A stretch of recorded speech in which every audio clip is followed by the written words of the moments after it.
ಬನ್ನಿ ಇಂಗ್ಲಿಷ್ ಕಲಿಯೋಣ ಕಾರ್ಯಕ್ರಮಕ್ಕೆ ಎಲ್ಲರಿಗೂ ಸ್ವಾಗತ. ಇವತ್ತಿನ ಈ ತರಗತಿಯಲ್ಲಿ ಇಂಗ್ಲಿಷ್‌ನಲ್ಲಿ ಬಳಕೆಯಾಗುವಂತಹ ಪ್ರನೌನ್‌ಗಳ ಬಗ್ಗೆ ನಿಮಗೆ ಕಲಿಸ್ಕೊಡ್ತೇನೆ. ಈ ಪ್ರನೌನ್‌ಗಳನ್ನ ನಾವು ಕಲಿಬೇಕಾದ್ರೆ ಅದರ ಜೊತೆನಲ್ಲಿ ಪರ್ಸನ್ ಅನ್ನುವಂತಹ ಇನ್ನೊಂದು ಕಾನ್ಸೆಪ್ಟ್ ಅಥವಾ ಪರಿಕಲ್ಪನೆ ಅದನ್ನು ಕೂಡ ಜೊತೆನಲ್ಲಿ ಕಲಿಬೇಕಾಗತ್ತೆ. ಈ ಪರ್ಸನ್ ಅನ್ನೋದನ್ನ ಫಸ್ಟ್ ಪರ್ಸನ್, ಸೆಕೆಂಡ್ ಪರ್ಸನ್ ಮತ್ತೆ ಥರ್ಡ್ ಪರ್ಸನ್ ಅಂತ ನಿಮಗೆ ತರಗತಿನಲ್ಲಿ ಟೀಚರ್ಸ್ ಹೇಳ್ಕೊಟ್ಟಿರ್ತಾರೆ. ಈ ಪರ್ಸನ್ ಕಾನ್ಸೆಪ್ಟ್ ಅನ್ನ ಅರ್ಥ ಮಾಡ್ಕೊಳ್ಳೋದ್ರ ಜೊತೆಗೆ ನೀವು ಪ್ರನೌನ್ಗಳನ್ನ ಇಂಗ್ಲಿಷ್‌ನಲ್ಲಿ ಅರ್ಥ ಮಾಡ್ಕೊಳ್ಳಿಕ್ಕೆ ಸಾಧ್ಯ ಆದ್ರೆ ಆಗ ಇಂಗ್ಲಿಷ್‌ನ ಬಳಕೆ ಮಾಡುವ ಒಂದು ಅವಕಾಶ ನಮಗೆ ಹೆಚ್ಚಾಗತ್ತೆ. ಈ ಪ್ರನೌನ್ಗಳು ಅಂದ್ರೇನು ಅನ್ನೋದನ್ನ ನಾವು ಯೋಚನೆ ಮಾಡಬೇಕಾದ್ರೆ ನಿಮಗೆ 5ನೇ ತರಗತಿ ಹಂತದಲ್ಲಿ ಅಥವಾ 6, 7ನೇ, 8ನೇ ತರಗತಿ ಹಂತದಲ್ಲೂ ಕೂಡ ನಿಮಗೆ ಪಾರ್ಟ್ಸ್ ಆಫ್ ಸ್ಪೀಚ್ ಅಂತ ಹೇಳಿ ಇಂಗ್ಲಿಷ್‌ನಲ್ಲಿ ನಿಮಗೆ ಕಲಿಸ್ಕೊಟ್ಟಿರ್ತಾರೆ. ಒಂದು ವೇಳೆ ನೀವು ಇದನ್ನ ನೆನಪಲ್ಲಿ ಇಟ್ಕೊಂಡಿಲ್ಲ ಅಂದ್ರೂ ಕೂಡ ಏನು ತೊಂದರೆ ಇಲ್ಲ. ಆದ್ರೆ ನಿಮಗೆ ಈ ಪ್ರನೌನ್ ಅನ್ನೋ ಹೆಸರು ಬರ್ತಿದ್ದ ಹಾಗೇನೆ ಒಂದು ತಲೆನಲ್ಲಿ ಏನ್ ಬರ್ಬೇಕಪ್ಪ ಅಂತ ಹೇಳಿದ್ರೆ ಇಂಗ್ಲಿಷ್‌ನಲ್ಲಿರುವಂತಹ ಪದಗಳ ಒಂದು ಗುಂಪು ಅನ್ನೋದು ನಮಗೆ ಗೊತ್ತಾಗಬೇಕು.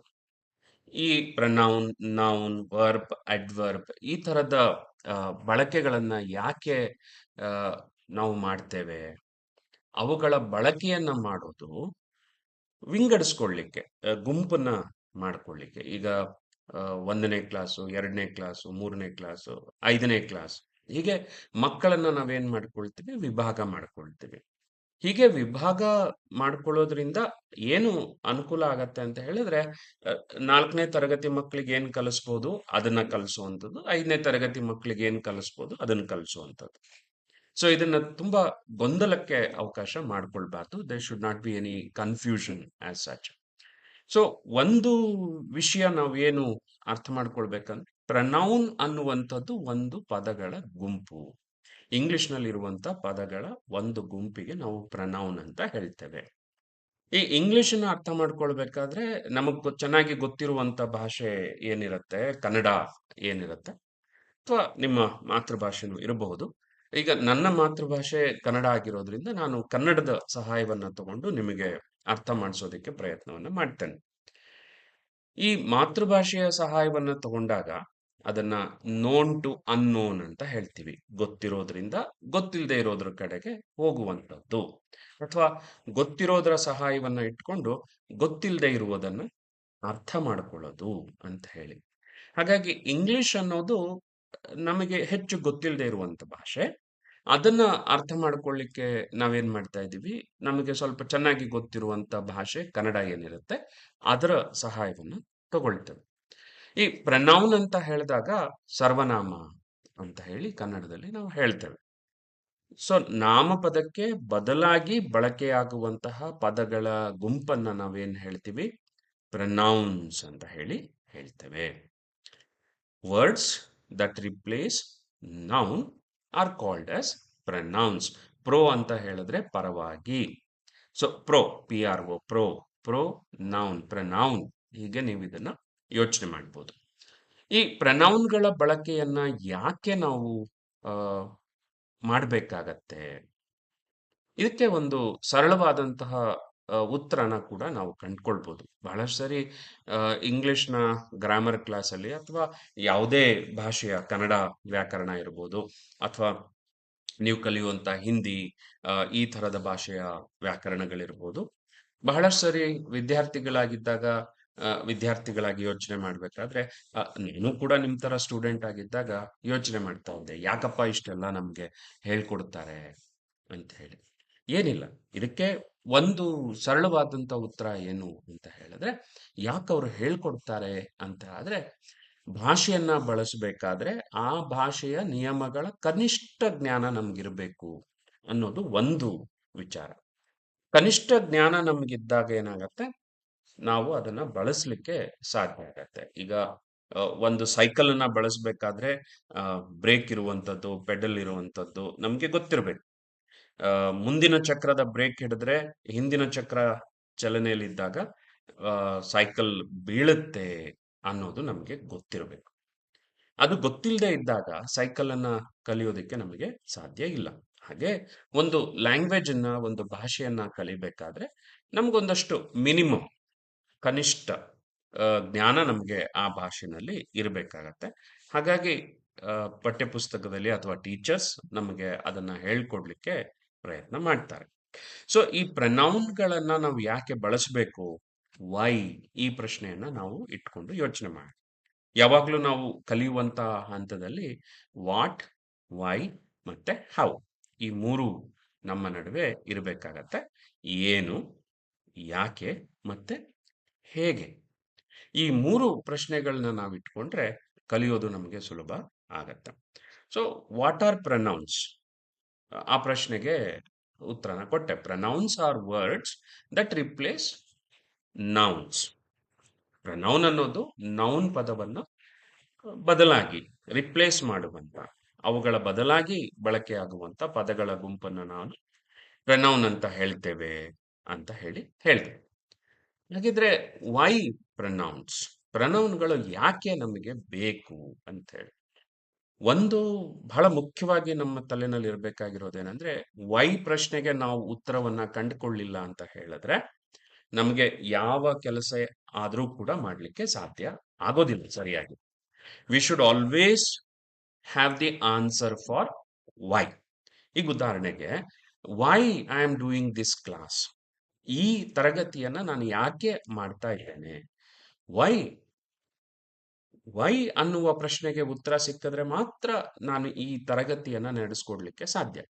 ಈ ತರಗತಿಯನ್ನ ನಾನು ಯಾಕಾಗಿ, ಏತಕ್ಕಾಗಿ ನಡೆಸ್ಕೊಡ್ತಾ ಇದ್ದೀನಿ ಅಂತಾದ್ರೆ, ಇಂಗ್ಲಿಷನ್ನ ಕಲಿಯುವುದಕ್ಕೆ ನನ್ನ ಬೆಂಬಲವನ್ನ ಕೊಡ್ಲಿಕ್ಕೆ ಅಥವಾ ಸಹಾಯವನ್ನ ಮಾಡ್ಲಿಕ್ಕೆ, to support, to facilitate learning of English. ಇಂಗ್ಲಿಷನ್ನ ಕಲಿಯುವಂತಹವರಿಗೆ ಸಪೋರ್ಟ್ ಆಗಿರ್ಲಿ, ಬೆಂಬಲವಾಗಿರ್ಲಿ, ಅದನ್ನ ನಿಮಗೆ ಸುಗಮ ಮಾಡಿಕೊಡ್ಲಿ ಅನ್ನೋ ಒಂದು ಕಾರಣಕ್ಕೆ ನಾನು ಈ ತರಗತಿಗಳನ್ನು ನಡೆಸ್ಕೊಡ್ತಾ ಇದ್ದೀನಿ. ಸೊ ಈ ವೈ ಅನ್ನುವುದು ನಮಗೆ ಗೊತ್ತಾಯ್ತು. ಈಗ ನಾನು ನಿಮಗೆ ವೈ ಅನ್ನೋದನ್ನ ಹೇಳ್ಕೊಟ್ಟೆ. ಹಾಗಿದ್ರೆ ಹೌ ಐ ಆಮ್ ಡೂಯಿಂಗ್, ಈ ಕಲಿಕೆಯನ್ನ ನಾನು ಹೇಗೆ ಮಾಡ್ತಾ ಇದ್ದೀನಿ. ಈ ಕಲಿಕೆಯನ್ನ ನಾನು ನಿಮಗೆ ರೇಡಿಯೋದ ಮೂಲಕ ಧ್ವನಿ ಮುದ್ರಿಕೆಯಾಗಿ, ಆಡಿಯೋ ರೆಕಾರ್ಡಿಂಗ್ ಆಗಿ ನಾನು ನಿಮಗೆ ತಲುಪ್ತಾ ಇದ್ದೀನಿ.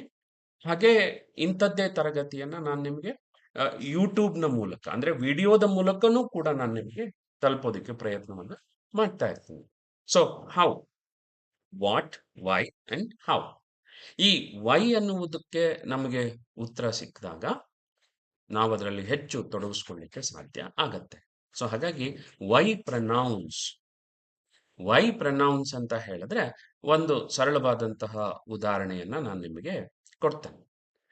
Sadananda is teaching English, Sadananda is speaking here, Sadananda is an English teacher, Sadananda lives in Mysore, Sadananda is a teacher who lives in Mysore. ನೋಡಿ, Sadananda is a teacher, Sadananda teaches, Sadananda is an English teacher. ಪ್ರತಿ ಬಾರಿಯೂ ಸದಾನಂದ ಸದಾನಂದ ಸದಾನಂದ ಅಂತ ಬಳಸೋದ್ರ ಬದಲು ನಾನು ಈ ವಾಕ್ಯವನ್ನ ಹೀಗೆ ಬಳಸಬಹುದಾ ನೋಡಿ. Sadananda is an English teacher. He lives in Mysore. He teaches at Hunsur. He teaches English over radio. He teaches English for the students. ನೋಡಿ, ಒಂದು ಸರಿ ಸದಾನಂದ ಅನ್ನುವ ಪದವನ್ನ ಬಳಸಿ ನಂತರ ನಾನೇನ್ ಮಾಡಿದೆ, ಹಿ ಅನ್ನುವ ಪದವನ್ನ ಬಳಸ್ತಾ ಹೋದೆ. ಈ ಹಿ ಅನ್ನುವ ಹೆಚ್ ಇ ಹಿ ಅನ್ನುವ ಪದವನ್ನ ನಾನು ಬಳಸಿದಾಗ ಸದಾನಂದ ಅಂತ ಹೇಳಿ ಅಷ್ಟು ಉದ್ದದ ಹೆಸರನ್ನ ಹೇಳೋದ್ರ ಬದಲು ಹಿ ಅಂತ ಹೇಳಿ 2 ಅಕ್ಷರದ ಒಂದು ಪದವನ್ನ ಬಳಸಲಿಕ್ಕೆ ಸಾಧ್ಯ ಆಯ್ತು. ಸೊ ಪ್ರತಿ ಬಾರಿಯೂ ಸದಾನಂದ ಸದಾನಂದ ಸದಾನಂದ ಅಂತ ಹೇಳೋದನ್ನ ನಾವು ತಪ್ಪಿಸಿದ್ವಿ, ಸಮಯದ ನಷ್ಟವನ್ನು ಕೂಡ ತಪ್ಪಿಸಿದ್ವಿ. ಅದರ ಜಾಗದಲ್ಲಿ ನಾವು ಹಿ ಅನ್ನುವ ಒಂದು ಸಣ್ಣ ಪದವನ್ನ ಬಳಕೆ ಮಾಡಿದ್ವಿ. ಈ ಹಿ ಅನ್ನುವ ಪದವನ್ನ ಬಳಕೆ ಮಾಡಿದ್ರಿಂದ ಮಾತಾಡೋರ್ಗೂ ಕೂಡ ಸುಲಭ ಆಯ್ತು, ಕೇಳಿಸ್ಕೊಳ್ಳೋರ್ಗೂ ಕೂಡ ಸುಲಭ ಆಯ್ತು. ಆದ್ರೆ ಪ್ರನೌನ್ಗಳನ್ನ ಸುಮ್ಮನೆ ಬಳಸಲಿಕ್ಕೆ ಸಾಧ್ಯ ಇಲ್ಲ. ಯಾಕಂದ್ರೆ ಪ್ರನೌನ್ ಏನ್ ಮಾಡ್ಬೇಕಾಗತ್ತೆ? ನೌನನ್ನ ರಿಪ್ಲೇಸ್ ಮಾಡ್ಬೇಕಾಗತ್ತೆ. ಸೊ ನೌನನ್ನ ಅದು ರಿಪ್ಲೇಸ್ ಮಾಡ್ಬೇಕಾಗಿರೋದ್ರಿಂದ ಪ್ರನೌನ್ಗಳನ್ನ ಬಳಸಬೇಕಾದ್ರೆ ನಮಗೆ ಕಾಂಟೆಕ್ಸ್ಟ್ ಗೊತ್ತಿರಬೇಕು. ಈ ಕಾಂಟೆಕ್ಸ್ಟ್ ಅಂದ್ರೆ ಯಾವ ಸಂದರ್ಭದಲ್ಲಿ ಬಳಕೆ ಆಗತ್ತೆ. ಈ ಕಾಂಟೆಕ್ಸ್ಟ್ ಅನ್ನ ಅರ್ಥ ಮಾಡ್ಕೊಳ್ಬೇಕಾದ್ರೆ ಸ್ವಲ್ಪ ನಮಗೆ ಗೊಂದಲ ಆಗುವ ಸಾಧ್ಯತೆ ಇರುತ್ತೆ. ಈಗ ನೋಡಿ, ಮೈ ನೇಮ್ ಇಸ್ ಸದಾನಂದ ಅಂತ ಹೇಳಿದಾಗ ಇಲ್ಲಿ ಮೈ ಅನ್ನೋದನ್ನು ಕೂಡ ನಾವು ಪ್ರನೌನ್ ಅಂತ ಹೇಳ್ತೇವೆ. I am an English teacher ಅಂತ ಹೇಳಿದಾಗ ಐ ಅನ್ನೋದನ್ನು ಕೂಡ ಪ್ರನೌನ್ ಅಂತ ಹೇಳ್ತೇವೆ. ಸೊ ಐ ಅನ್ನುವಂಥ ಪ್ರನೌನ್ ಅನ್ನ ಬಳಸಬೇಕಾದ್ರೆ ಸ್ವಲ್ಪ ನಿಮಗೆ ಇಂಗ್ಲಿಶಿನ ಜ್ಞಾನ, ಇಂಗ್ಲಿಶಿನ ಬಗ್ಗೆ ಅರಿವಿದ್ರೂ ಕೂಡ ತುಂಬಾ ಗೊಂದಲ ಆಗೋದಿಲ್ಲ. ಐ ಅಂದ್ರೆ ನಾನು. ಓಕೆ, ಯಾರು? ನಾನು ಅಂದ್ರೆ ಯಾರು? ಮಾತಾಡ್ತಾ ಇರುವಂತ ವ್ಯಕ್ತಿ ನಾನು ಅಂತ ಹೇಳ್ತಾನೆ. ಹಾಗೆ ಮೈ ಅಂತ ಬಂದಾಗ, ಓ ನನ್ನ ನನ್ನ ಅಂತ ಹೇಳಿದ್ರೆ ಯಾರು ಹೇಳಲಿಕ್ಕೆ ಸಾಧ್ಯ? ಮಾತಾಡ್ತಾ ಇರುವಂತ ವ್ಯಕ್ತಿನೇ ಅದನ್ನ ಹೇಳಲಿಕ್ಕೆ ಸಾಧ್ಯ. ಮೈ name is Sadananda, I am an English teacher. So ಈ ಹಂತದಲ್ಲಿ ನಿಮಗೆ ಇಂಗ್ಲಿಶಿನ ಭಾಷೆಯ ಅರಿವು ಇದ್ರೆ ಮೈ ನೇಮ್ ಅಂತ ಹೇಳಿದಾಗ, ಓ ನನ್ನ ಹೆಸರು, ಮಾತಾಡ್ತಾ ಇರೋರು ಹೇಳ್ತಾ ಇದ್ದಾರೆ, my name is Sadananda, I am an English teacher ಅಂತ ಹೇಳಿದ್ರು ಆಯ್ತು, ಅದು ಸರಿ. ಹಾಗೆ your name is Manju, you are a student. So your name is Manju, you are a student. ಯಾರಿಗೆ ಹೇಳ್ತಾ ಇದ್ದಾರೆ? ಓಕೆ, ಮಾತಾಡ್ತಾ ಇರೋರು ಎದುರುಗಡೆ ಇರೋ ವ್ಯಕ್ತಿಗೆ ಹೇಳ್ತಾ ಇದ್ದಾರೆ, ಅಥವಾ ಇನ್ನೊಬ್ಬರನ್ನ ಉದ್ದೇಶಿಸಿ ಹೇಳ್ತಾ ಇದ್ದಾರೆ. ಯು ಅಂದ್ರೆ ನೀನು, ನಿನ್ನ ಹೆಸರು ಮಂಜು, ನೀನು ವಿದ್ಯಾರ್ಥಿ ಅಂತ ಹೇಳಿ ಅವರು ಹೇಳ್ತಾ ಇದ್ದಾರೆ ಅಂತ ನಿಮ್ಗೆ ಅರ್ಥ ಆಗತ್ತೆ. ಸೊ ಈ ಮಾತಾಡ್ತಾ ಇರುವಂತ ವ್ಯಕ್ತಿ ಬಳಸುವಂತಹ ಆ, ಏನು ಪದಗಳಿರ್ತವೆ, ಮೈ ಅಥವಾ ಐ, ಹಾಗೆ ಅವರು ಯಾರನ್ನ ಉದ್ದೇಶಿಸಿ ಮಾತಾಡ್ತಾರೆ, ಯು ಅಥವಾ ಯುವರ್, ಇವುಗಳನ್ನು ಕೂಡ ನಾವೇನು ಹೇಳ್ತೀವಿ? ಪ್ರನೌನ್ ಅಂತ ಹೇಳ್ತೇವೆ. ಸೊ ಇಲ್ಲಿ ನಮ್ಗೇನು ಗೊತ್ತಾಗಬೇಕು ಅಂತ ಹೇಳಿದ್ರೆ, ಹೀಗೆ ಮಾತಾಡ್ತಾ ಇರುವಂತ ವ್ಯಕ್ತಿ, ಈಗ ನಾನು ಮಾತಾಡ್ತಾ ಇದ್ದೇನೆ, ನಾನು ಮಾತಾಡ್ತಾ ಇರ್ಬೇಕಾದ್ರೆ ನನ್ನನ್ನ ಇಂಗ್ಲಿಷ್ನಲ್ಲಿ ಫಸ್ಟ್ ಪರ್ಸನ್ ಅಂತ ಕರೀತಾರೆ. ಸೊ ಫಸ್ಟ್ ಪರ್ಸನ್ ಅಂದ್ರೆ ಯಾರು? ಸ್ಪೀಕರ್, ಮಾತಾಡೋರು. ಸ್ಪೀಕರ್ ಅಂತ ಹೇಳಿದಾಗ ಮೊಬೈಲ್ ಅಲ್ಲಿರೋ ಸ್ಪೀಕರ್ ಅಂತ ಯೋಚನೆ ಮಾಡಬೇಡಿ. ಅದಕ್ಕೂ ಕೂಡ ಸ್ಪೀಕರ್, ಧ್ವನಿಯನ್ನ ಹೊರಡಿಸುವಂತ ಒಂದು ಪಾರ್ಟ್ ಏನಿರುತ್ತೆ ಅದನ್ನು ಕೂಡ ಸ್ಪೀಕರ್ ಅಂತ ಹೇಳ್ತಾರೆ. ಆದ್ರೆ ಇಲ್ಲಿ ನಾನು ಬಳಸ್ತಾ ಇರುವಂತ ಸ್ಪೀಕರ್ ಅನ್ನೋ ಪದ ಇದೆಯಲ್ಲ, ಅದು ಮಾತಾಡ್ತಾ ಇರೋರು ಅನ್ನೋ ಅರ್ಥವನ್ನ ಕೊಡುತ್ತೆ. ಸೊ ಸ್ಪೀಕರ್ ಅನ್ನ ನಾವೇನ್ ಹೇಳ್ತೀವಿ? ಫಸ್ಟ್ ಪರ್ಸನ್ ಅಂತ ಹೇಳ್ತೇವೆ. ಈ ಸ್ಪೀಕರ್ ಮಾತಾಡ್ತಾ ಇರೋದನ್ನ ಕೇಳಿಸ್ಕೊಳ್ತಾರಲ್ಲ, ಆ ಕೇಳಿಸ್ಕೊಳ್ತಾ ಇರೋರನ್ನ ಲಿಸನರ್ ಅಂತ ಕರೀತಾರೆ. ಅವರನ್ನ ಇಂಗ್ಲಿಷ್ನಲ್ಲಿ ಸೆಕೆಂಡ್ ಪರ್ಸನ್ ಅಂತ ಹೇಳಿ ಗುರುತಿಸ್ತಾರೆ. ಸೊ ಫಸ್ಟ್ ಪರ್ಸನ್ ಅಂತ ಹೇಳಿದ್ರೆ ಸ್ಪೀಕರ್, ಸೆಕೆಂಡ್ ಪರ್ಸನ್ ಅಂತ ಹೇಳಿದ್ರೆ ಲಿಸನರ್. ಸ್ಪೀಕರ್ನ ಮಾತುಗಳನ್ನ ನೀವು ಕೇಳಿಸ್ಕೊಳ್ತಾ ಇರುವಂತ ವ್ಯಕ್ತಿ ಏನಿರ್ತಾರೆ ಅವರನ್ನು ಲಿಸನರ್ ಅಂತ ಹೇಳ್ತಾರೆ. ಸೊ ಅವರು ಸೆಕೆಂಡ್ ಪರ್ಸನ್. ಸೊ ಮಾತಾಡೋರು ಫಸ್ಟ್ ಪರ್ಸನ್, ಆ ಮಾತನ್ನ ಕೇಳಿಸ್ಕೊಳ್ಳೋರು ಸೆಕೆಂಡ್ ಪರ್ಸನ್. ಸೊ ಪ್ರನೌನ್ಗಳನ್ನ ಅರ್ಥ ಮಾಡ್ಕೊಳ್ಬೇಕಾದ್ರೆ ನಮ್ಗೆ ಏನ್ ಗೊತ್ತಾಗಿರ್ಬೇಕು? ಇಂಗ್ಲಿಷ್ನಲ್ಲಿ ಪರ್ಸನ್ ಅನ್ನುವಂಥ ಕಾನ್ಸೆಪ್ಟ್ ಗೊತ್ತಿರಬೇಕು ಅಂತ ಹೇಳಿ. ಸೊ ನಾನು ಆಗ್ಲೇ ಹೇಳ್ತಾ ಇದ್ದೆ, ನಮಗೆ ಚೆನ್ನಾಗಿ ಗೊತ್ತಿರುವಂತ ಕನ್ನಡ ಭಾಷೆ ಏನಿದೆ, ಆ ಭಾಷೆಯಲ್ಲೂ ಕೂಡ ಏನು ವಿಷಯ ಇರುತ್ತೆ ಅದರ ಸಹಾಯವನ್ನು ತಗೊಳ್ಬಹುದು ಅಂತ. ಸೊ ನೀವು ನಿಮ್ಮ ಕನ್ನಡ ಶಿಕ್ಷಕರನ್ನ ಕೇಳಿದಾಗ ಅವ್ರು ಹೇಳ್ತಾರೆ ಮಧ್ಯಮ ಪುರುಷ, ಉತ್ತಮ ಪುರುಷ ಅಂತ ಹೇಳಿ ಸರ್ವನಾಮಗಳನ್ನು ವಿಂಗಡಿಸೋದನ್ನು ಹೇಳ್ತಾರೆ. ನೀವು ಅವ್ರ ಜೊತೆ ಮಾತಾಡಿದ್ರೆ ಅಥವಾ ನಿಮ್ಮ ವ್ಯಾಕರಣದ ಪುಸ್ತಕದಲ್ಲಿ ಅದನ್ನ ಗಮನಿಸಿದ್ರೆ ನಿಮಗೆ ನಾನು ಹೇಳ್ತಾ ಇರುವಂತ ಈ ಪರ್ಸನ್ ಕಾನ್ಸೆಪ್ಟ್ ಏನಿದೆಯಲ್ಲ ಅದು ಚೆನ್ನಾಗಿ ಅರ್ಥ ಆಗತ್ತೆ. ಸೊ ಅದನ್ನ ನೀವು ನಿಮ್ಮ ಆಸಕ್ತಿಯಿಂದ ಹುಡುಕೊಳ್ಳುವುದು ತುಂಬಾ ಮುಖ್ಯ. ಇಲ್ಲಿ ಇಂಗ್ಲಿಷಿಗೆ ಬಂದಾಗ person, first person, second person, ಇದು ನಿಮಗೆ ಫಾಲೋ ಮಾಡ್ಲಿಕ್ಕೆ ಆಗ್ತಾ ಇದೆ ಅಲ್ವಾ?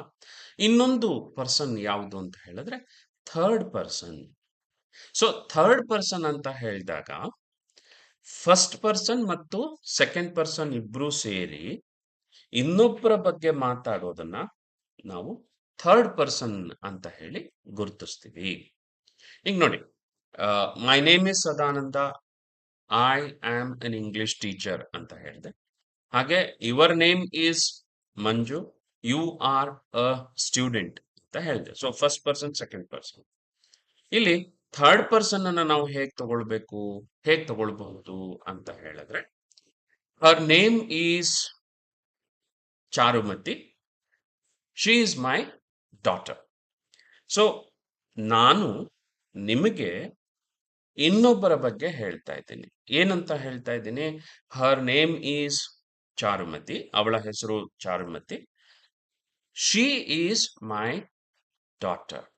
ಸೊ ಇಲ್ಲಿ ಹರ್ ನೇಮ್ ಈಸ್ ಅವಳ ಹೆಸರು, ಶಿ ಈಸ್ ಮೈ ಡಾಟರ್ ಅವಳು ನನ್ನ ಮಗಳು.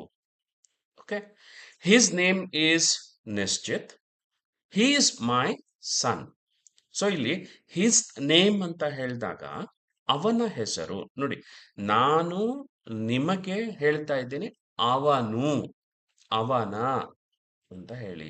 So her name, his name, he is, she is ಅಂತ ಹೇಳಿದಾಗ ಐ ಯುಗೆ ಹೇಳ್ತಾ ಇರೋದು ಹಿ ಅಥವಾ ಶಿ ಅಂತ ಹೇಳಿ ಹೇಳ್ತಾ ಇದ್ದೀನಿ. ಹಿಸ್ ನೇಮ್ ಅಥವಾ ಹರ್ ನೇಮ್ ಅಂತ ಹೇಳಿ ನಾನು ಹೇಳ್ತಾ ಇದ್ದೀನಿ. So first person, second person ಇಬ್ರು ಸೇರಿ ಇನ್ನೊಬ್ಬರ ಬಗ್ಗೆ, ಇನ್ನೊಂದರ ಕುರಿತು ಮಾತಾಡುವಂಥದ್ದನ್ನ ನಾವು ಥರ್ಡ್ ಪರ್ಸನ್ ಅಂತ ಹೇಳಿ ಹೇಳ್ತೇವೆ. ಇದು ನಿಮಗೆ ಅರ್ಥ ಮಾಡ್ಕೊಳ್ಳಿಕ್ಕೆ ಸಾಧ್ಯ ಆಗ್ತಾ ಇದೆ ಅಂತ ಹೇಳಿ ನಾನು ಅನ್ಕೊಳ್ತೇನೆ. ಸೊ ಪರ್ಸನ್ ಅಂತ ಹೇಳಿದಾಗ speaker, then listener. Speaker first person, listener second person. ಇವರಿಬ್ರು ಸೇರಿ talk about someone or something, then that someone or something becomes third person. Okay, ನೋಡಿ, English is a language. It is not our mother. So English ಅನ್ನೋದು ಒಂದು ಭಾಷೆ, ಅದು ನಮ್ಮ ಮಾತೃಭಾಷೆ ಅಲ್ಲ. ಇಟ್ ಅಂತ ಹೇಳ್ತೀವಿ, ಅದು ಇಟ್ ಥರ್ಡ್ ಪರ್ಸನ್. ಸೊ ವಸ್ತು. ಓಕೆ.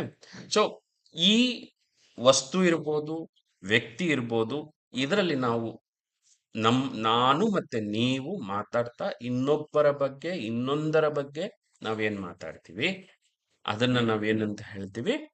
ಥರ್ಡ್ ಪರ್ಸನ್ ಅಂತ ಹೇಳಿ ಹೇಳ್ತೇವೆ. ಈಗ ನೀವು ಒಂದನ್ನ ಗಮನಿಸಿದ್ರಿ, ಮೈ ನೇಮ್ ಅಂತ ಹೇಳಿದೆ, ಯುವರ್ ನೇಮ್ ಅಂತ ಹೇಳಿದೆ, ಆದ್ರೆ ಹಿಸ್ ನೇಮ್ ಅಂತ ಹೇಳಿದೆ, ಹರ್ ನೇಮ್ ಅಂತ ನಾನು ಬಳಸ್ದೆ. ಹಿಸ್ ನೇಮ್ ಅಂತ ಹೇಳಿದಾಗ ಅವನ, ಹರ್ ನೇಮ್ ಅಂತ ಹೇಳಿದಾಗ ಅವಳ ಅಂತ ಬಂತು. ಸೊ ಹಾಗಿದ್ರೆ ಏನ್ ವ್ಯತ್ಯಾಸ ಆಗ್ತಾ ಇದೆ?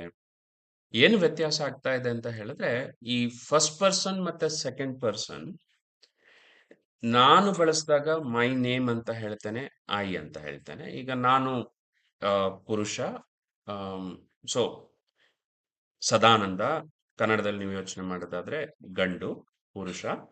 ಸೊ ನಾನು ಕೂಡ ಮೈ ಅಂತ ಹೇಳ್ತೀನಿ. ಈ ಜಾಗದಲ್ಲಿ ಒಂದು ಮಹಿಳೆ ಕೂತಿದ್ರು ಕೂಡ ಸ್ಪೀಕರ್ನ ಸಂದರ್ಭದಲ್ಲಿ.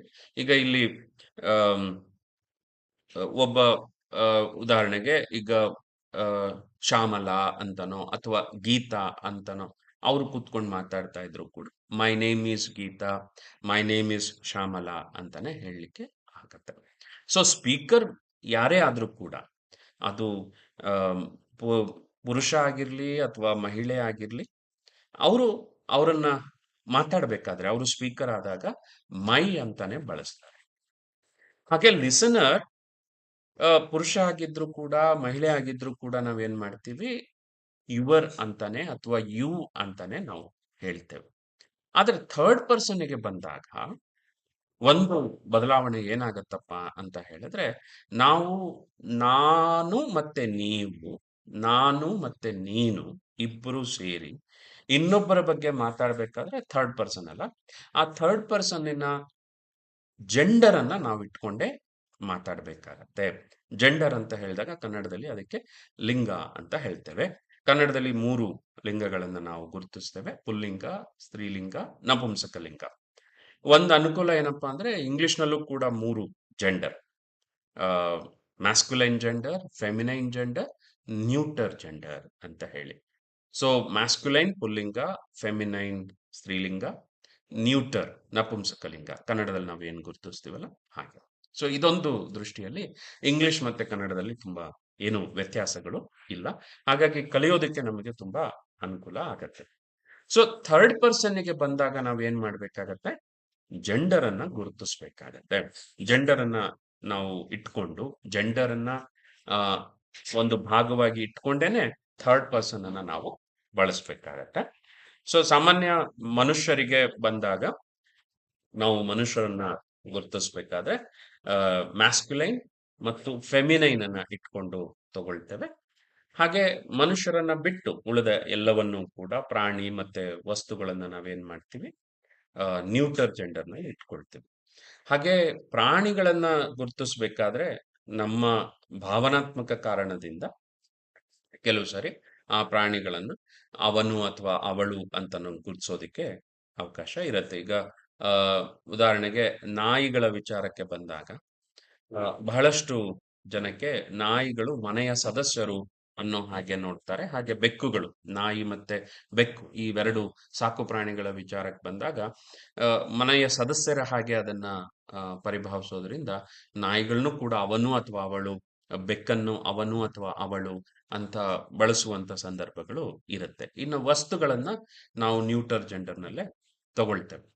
ಸೊ ಈ ಥರ್ಡ್ ಪರ್ಸನ್ ಅನ್ನ ಬಳಸಬೇಕಾದಾಗ ನಮಗೆ ಏನು ಗೊತ್ತಿರಬೇಕು ಅಂತ ಹೇಳಿದ್ರೆ ಈ ಜೆಂಡರ್ ಕಾನ್ಸೆಪ್ಟ್ ನಮಗೆ ಗೊತ್ತಿರಬೇಕು. ಸೊ ಇದುವರೆಗೆ ನಾನು ಹೇಳಿದ ಈ ಪರ್ಸನ್ ಕಾನ್ಸೆಪ್ಟ್ ಅನ್ನ ನೀವು ಸರಿಯಾಗಿ ಅರ್ಥ ಮಾಡ್ಕೊಂಡಿದ್ದೀರಿ ಅಂತ ಅನ್ಕೊಳ್ತೇನೆ. ಸಾಧ್ಯ ಆದ್ರೆ ನೀವೊಂದ್ ಕಡೆ ಇದನ್ನ ಬರ್ಕೊಳ್ಳೋದು ತುಂಬಾ ಒಳ್ಳೇದು. ಫಸ್ಟ್ ಪರ್ಸನ್ ಮಾತಾಡೋರು. ಈಗ ಮಾತಾಡ್ತಾ ಇರುವಂತದ್ದು ನಾನು, ಕೇಳಿಸ್ಕೊಳ್ತಾ ಇರುವಂತದ್ದು ನೀವು. ನೀವು ಮಾತಾಡ್ಲಿಕ್ಕೆ ಶುರು ಮಾಡಿದ್ರೆ ನೀವು ಫಸ್ಟ್ ಪರ್ಸನ್ ಆಗ್ತೀರಿ. ಕೇಳಿಸ್ಕೊಳ್ಳುವಂತ ನಾನು ಆಗಿರ್ತೀನಿ, ನಾನು ಸೆಕೆಂಡ್ ಪರ್ಸನ್ ಆಗಿರ್ತೀನಿ. So first person, second person ಆಗ್ಬೋದಲ್ವಾ? ಸೊ ಈ first person, second person, speaker ಮತ್ತೆ ಲಿಸನರ್, ಮಾತಾಡುವಂತವರು, ಅದನ್ನ ಕೇಳಿಸ್ಕೊಳ್ಳುವಂತವರು, ಇವರಿಬ್ಬರೂ ಸೇರಿ ಇನ್ನೊಬ್ಬರ ಬಗ್ಗೆ ಮಾತಾಡಿದಾಗ, ಇನ್ನೊಂದರ ಕುರಿತು ಮಾತಾಡಿದಾಗ ಅದನ್ನ ನಾವೇನ್ ಹೇಳ್ತೀವಿ? ಥರ್ಡ್ ಪರ್ಸನ್ ಅಂತ ಹೇಳ್ತೀವಿ. ಈ ಥರ್ಡ್ ಪರ್ಸನ್ನಿನ ವಿಚಾರಕ್ಕೆ ಬಂದ್ರೆ ಅಲ್ಲಿ ಜೆಂಡರ್ ಅನ್ನ ನಾವು ತಗೊಳ್ತೇವೆ, ಲಿಂಗಗಳನ್ನ ಗುರುತಿಸ್ತೇವೆ. ಒಂದು ಅನುಕೂಲ ಏನಿದೆ, ಕನ್ನಡದಲ್ಲಿ 3 ಲಿಂಗಗಳನ್ನ ಗುರುತಿಸ್ತೀವಿ, ಹಾಗೆ ಇಂಗ್ಲಿಷ್ನಲ್ಲೂ ಕೂಡ 3 ಲಿಂಗಗಳನ್ನ ಗುರುತಿಸ್ತೀವಿ. ಹಾಗಾಗಿ ನಮಗೆ ಗೊಂದಲ, ಕನ್ಫ್ಯೂಷನ್ ಕಡಿಮೆ ಆಗತ್ತೆ. ಮ್ಯಾಸ್ಕ್ಯುಲೈನ್ ಜೆಂಡರ್ ಪುಲ್ಲಿಂಗ, ಫೆಮಿನೈನ್ ಜೆಂಡರ್ ಸ್ತ್ರೀಲಿಂಗ, ನ್ಯೂಟರ್ ಜೆಂಡರ್ ನಪುಂಸಕ ಲಿಂಗ. ಇದು ನಮಗೆ ಗೊತ್ತಾಗತ್ತೆ. ಇದಿಷ್ಟು ನೀವು ಅರ್ಥ ಮಾಡ್ಕೊಂಡಿದ್ದೀರಿ ಅಂತ ಅನ್ಕೊಳ್ತೇನೆ. ಈ ಪ್ರಾಣಿಗಳು ಮತ್ತೆ ವಸ್ತುಗಳ ವಿಚಾರಕ್ಕೆ ಬಂದಾಗ ನಾವಲ್ಲಿ ಏನ್ ಮಾಡ್ತೀವಿ? ಥರ್ಡ್ ಪರ್ಸನ್ ಆಗಿ ಬಳಸ್ತೇವೆ ಅಂತ ಹೇಳಿ. ಕರೆಕ್ಟ್ ಅಲ್ಲ? ರೈಟ್. ನೋಡಿ, ಈಗ ನಿಮಗೆ ಕಾರ್ಟೂನ್ ಸಿನಿಮಾಗಳು ನಿಮಗೆ ಗೊತ್ತಿದೆ. ಈ ಕಾರ್ಟೂನ್ ಸಿನಿಮಾಗಳಲ್ಲಿ ಬೆಕ್ಕು, ನಾಯಿ, ಇಲಿ ಎಲ್ಲ ಮಾತಾಡುತ್ತವೆ. ಬಹುಶಃ ನಿಮ್ಗೆಲ್ರಿಗೂ ಈ ಟಾಮ್ ಅಂಡ್ ಜೆರ್ರಿ ಅನ್ನುವಂತ ಒಂದು ಕಾರ್ಟೂನ್ ಏನು ಸಿನಿಮಾ ಬರ್ತಾ ಇರುತ್ತೆ. ಅದು ಸಣ್ಣ ಸಣ್ಣ 10 ನಿಮಿಷ, 5 ನಿಮಿಷದ ವಿಡಿಯೋಗಳೆಲ್ಲ ಬರ್ತಿರತ್ತೆ. ಅದರಲ್ಲಿ ಟಾಮ್ ಅನ್ನುವಂತಹ ಬೆಕ್ಕು ಮಾತಾಡುತ್ತೆ. ಹಾಗೆ ಜೆರ್ರಿ ಅನ್ನುವಂತ ಒಂದು ಇಲಿ ಮಾತಾಡುತ್ತೆ. ಮೈ ನೇಮ್ ಇಸ್ ಟಾಮ್ ಅಂತ ಹೇಳಿ ಟಾಮ್ ಹೇಳಲಿಕ್ಕೆ ಸಾಧ್ಯ. ಮೈ ನೇಮ್ ಇಸ್ ಜೆರ್ರಿ ಅಂತ ಹೇಳಿ ಜೆರ್ರಿ ಹೇಳಲಿಕ್ಕೆ ಸಾಧ್ಯ. ಸೊ ಅಲ್ಲೂ ಕೂಡ ಮೈ ನೇಮ್ ಇಸ್ ಟಾಮ್ ಅಂತ ಬೆಕ್ ಹೇಳದ first person. Your name is Jerry ಅಂತ ಹೇಳಿದಾಗ ಅಲ್ಲಿ ಯುವರ್ ಜೆರ್ರಿ ಆ ಬೆಕ್ ಏನು ಆ ಇಲಿ ಏನಿರುತ್ತೆ ಅದು ಸೆಕೆಂಡ್ ಪರ್ಸನ್. ಸೊ ಕಲ್ಪನೆನಲ್ಲಿ ನೀವು ಕಥೆಯನ್ನ ಹೇಳ್ಬೇಕಾದ್ರೆ ಅದರಲ್ಲಿ ಒಂದು ಮರ ಮಾತಾಡ್ಬೋದು, ಒಂದು ಬೆಟ್ಟ ಮಾತಾಡ್ಬೋದು, ಒಂದು ಡಾಗ್ ನಾಯಿ ಮಾತಾಡ್ಬೋದು, ಒಂದು ಹಾವು ಮಾತಾಡ್ಬೋದು, ಒಂದು ಹುಲಿ ಮಾತಾಡ್ಬೋದು. ಅಂದ್ರೆ ಮಾತಾಡುವಂತವ್ರೆಲ್ಲರೂ ಕೂಡ ಆ ಕಲ್ಪನೆನಲ್ಲಿ, ಕಥೆನಲ್ಲಿ ಫಸ್ಟ್ ಪರ್ಸನ್. ಅವ್ರ ಮಾತನ್ನ ಕೇಳಿಸ್ಕೊಳ್ಳೋರು ಸೆಕೆಂಡ್ ಪರ್ಸನ್. ಸೊ ಟಾಮ್ ಅನ್ನೋದು ಗಂಡು ಬೆಕ್ಕು, ಆ ಕಾರ್ಟೂನ್ ನಲ್ಲಿ. ಸೊ ಹಾಗಾಗಿ he is a cat. Jerry mouse, ಗಂಡು ಇಲಿ, he is a mouse. So Tom and Jerry ನೀವು ಕಾರ್ಟೂನ್ ಅನ್ನ ನೋಡಿದಾಗ ಅದು ಮಾತಾಡ್ತಾ ಇದ್ರೆ ಮೈ ಅಂತ ಹೇಳತ್ತೆ.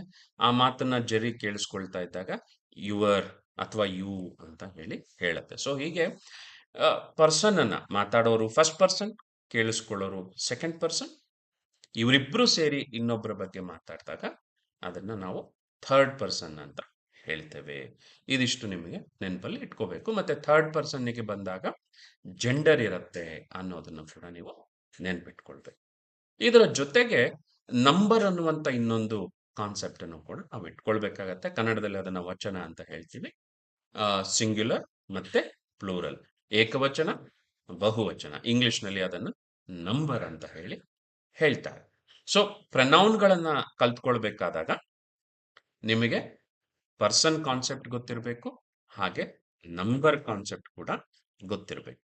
ಇದಿಷ್ಟು ನಿಮ್ಗೆ ಇವತ್ತು ಅರ್ಥ ಆಯ್ತು ಅಂತ ಅನ್ಕೊಳ್ತೇನೆ. ಸೊ ಒಂದು, ಪ್ರನೌನ್ ಅಂದ್ರೆ ಏನು, ವೈ ಪ್ರನೌನ್ ಯಾಕೆ ನಾವು ಬಳಸಬೇಕು. 3, ಹೌ ಪ್ರನೌನ್ ಅನ್ನ ಹೇಗೆ ಬಳಸ್ತೇವೆ. ಈ ಹೇಗೆ ಬಳಸ್ತೇವೆ ಅಂತ ಹೇಳಿ ಪ್ರಶ್ನೆ ಬಂದಾಗ ನಮ್ಗೆ ಪರ್ಸನ್ ಮತ್ತು ನಂಬರ್ ಕಾನ್ಸೆಪ್ಟ್ ಬೇಕಾಗತ್ತೆ. ಹಾಗಾಗಿ first person, second person, third person ಅನ್ನ ನಾನು ಇಲ್ಲಿ ವಿವರಿಸಿದ್ದೇನೆ.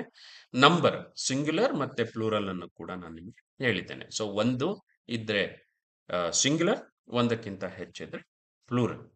ಸೊ ಈ ಪ್ರನೌನ್ಗಳನ್ನ ನಾವು ತಗೊಂಡಾಗ I first person singular, we first person plural, you second person singular, you second person plural ಕೂಡ ಆಗತ್ತೆ.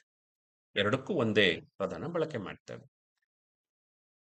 ಹಿ third person singular masculine, they third person plural, she third person singular feminine, it third person singular neuter. So he, she, it, ಈ ಮೂರಕ್ಕೂ plural ಯಾವುದಪ್ಪ ಅಂತ ಹೇಳಿದ್ರೆ they. ಹಾಗೆ ಇನ್ನೊಂದು ಗುಂಪಿನ ಪದಗಳನ್ನ ಇಲ್ಲಿ ಬಳಸ್ತಾ ಇದ್ದೇನೆ ಇವತ್ತಿನ ತರಗತಿಯಲ್ಲಿ. ಒಂದು ಮೈ, ನನ್ನ singular first person, our OUR our ನಮ್ಮ first person plural, YOUR your second person singular, your second person plural, ನಿನ್ನ ಮತ್ತು ನಿಮ್ಮ ಈ ಎರಡೂ ಇದಕ್ಕೆ ನಾವು ಇಂಗ್ಲಿಷ್ನಲ್ಲಿ ಇಂಗ್ಲಿಷ್ನಲ್ಲಿ ಒಂದೇ ಪದವನ್ನ ಬಳಸ್ತೇವೆ. ಕನ್ನಡದಲ್ಲಿ ನಿನ್ನ ಮತ್ತು ನಿಮ್ಮ ಆಗತ್ತೆ. His third person singular masculine, ಅವನ. ಹರ್ ಅವಳ third person singular feminine. Its third person singular neuter. ಈ ಮೂರಕ್ಕೂ plural their, THEIR, their, THEIR. ಇಂಗ್ಲಿಷ್ನಲ್ಲಿ ಇನ್ನೊಂದು ಪದ ಇದೆ THERE, ಅದನ್ನು ಕೂಡ ದೇರ್ ಅಂತ ಹೇಳ್ತೇವೆ. ಎರಡಕ್ಕೂ ನೀವು ಕನ್ಫ್ಯೂಷನ್ ಮಾಡ್ಕೊಳ್ಳೋದು ಬೇಡ. So THEIR. ಸೊ ಇವುಗಳನ್ನ ನಾವು ಪ್ರನೌನ್ಸ್ ಅಂತ ಹೇಳಿ, ಒಟ್ಟು 2 ಗುಂಪಿನ ಪ್ರನೌನ್ಗಳನ್ನ ನಾನು ನಿಮಗೆ ಇಲ್ಲಿ ಹೇಳ್ತಾ ಇದ್ದೀನಿ. ಒಂದನ್ನ ಪರ್ಸನಲ್ ಪ್ರನೌನ್, ಐ ಗುಂಪಿನ ಪದಗಳನ್ನ, ಇನ್ನೊಂದು ಪೊಸೆಸಿವ್ ಪ್ರನೌನ್, ಮೈ ಗುಂಪಿನ ಪದಗಳನ್ನ. ಈ ಎರಡೂ ಪದಗಳ ಬಗ್ಗೆ ಮುಂದಿನ ತರಗತಿಯಲ್ಲಿ ಇನ್ನಷ್ಟು ವಿವರವಾಗಿ ನಾನು ನಿಮಗೆ ಹೇಳ್ಕೊಡ್ತೇನೆ. ಸೊ ಇವತ್ತಿನ ತರಗತಿನಲ್ಲಿ ಪ್ರನೌನ್ ಅಂದ್ರೆ ಏನು, ಪ್ರನೌನ್ಗಳನ್ನ ಯಾಕೆ ನಾವು ಬಳಸಬೇಕು, ಮತ್ತೆ ಪ್ರನೌನ್ಗಳನ್ನ ಹೇಗೆ ಬಳಸ್ತೇವೆ ಅಂತ ನಾನು ನಿಮಗೆ ಹೇಳಿದ್ದೇನೆ. ಈ ಹೇಗೆ ಬಳಸ್ತೇವೆ ಅನ್ನೋ ವಿಚಾರ ಬಂದಾಗ ಪರ್ಸನ್ ಮತ್ತು ನಂಬರ್ ಈ ಎರಡು ಯಾಕೆ ಮುಖ್ಯ ಆಗತ್ತೆ ಅನ್ನೋದನ್ನು ಕೂಡ ನಾನು ನಿಮಗೆ ಹೇಳಿದ್ದೇನೆ. ಸೊ ಮುಂದಿನ ತರಗತಿಯಲ್ಲಿ ನಾವು ಮತ್ತೆ ಭೇಟಿಯಾಗೋಣ. ಅಲ್ಲಿವರೆಗೆ ಬಾಯ್, ಗುಡ್ ಬಾಯ್.